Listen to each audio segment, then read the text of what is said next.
ഭയന്നുകൊണ്ടാണ് കലിയുഗവാസികളായ നമ്മുടെ ജീവിതം. എല്ലാത്തിനെയും ഭയമാണ്, അല്ലെങ്കിൽ ഭയപ്പെടുത്തുകയാണ്. മാധ്യമങ്ങളിൽ കൂടിയാണെങ്കിലും, നമ്മൾ കേൾക്കുന്ന വാർത്തകളാണെങ്കിലും, നമ്മൾ കാണുന്ന കാഴ്ചയാണെങ്കിലും, എന്തിന് കഴിക്കുന്ന ഭക്ഷണത്തെയും ശ്വസിക്കുന്ന ശ്വാസത്തെ പോലും, ശ്വാസവായുവിനെ പോലും ഭയക്കേണ്ട അവസ്ഥയിലാണ് നമ്മൾ. പക്ഷേ ഈ ഭയമെല്ലാം മറികടക്കാൻ പല വിധത്തിൽ കലിയുഗത്തിൽ മാർഗങ്ങൾ ഉണ്ടാക്കിയിട്ടുണ്ട്. സുരക്ഷിതത്വം, അതാണല്ലോ നമുക്ക് വേണ്ടത്.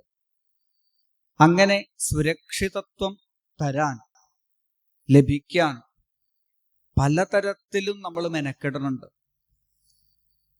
നല്ല ഉറപ്പുള്ള സാധനങ്ങളെ കൊണ്ട്, സാമഗ്രികളെ കൊണ്ട് വീട് കെട്ടുക, അതിനേക്കാൾ ഉറപ്പുള്ള വാതില് പിടിപ്പിക്കുക, അതിനേക്കാൾ ഉറപ്പുള്ള പൂട്ട്, താക്കോല് പോരാ, മതില് പോരാ, ഗേറ്റ് പോരാ, ഒരു നായ പോരാ, CCTV ക്യാമറ പോരാ, ഇൻഷുറൻസ്.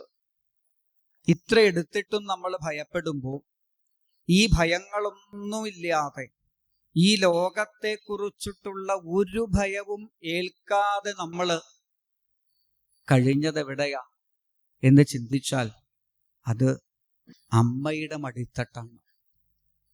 അമ്മയുടെ മടിത്തട്ടിൽ അമ്മ തന്നതായ ആ അമൃത് നുകർന്നുകൊണ്ട് കിടന്ന ആ സമയം ഈ ലോകം നമ്മളെ ഒരു വിധത്തിലും ഭയപ്പെടുത്തിയിരുന്നില്ല.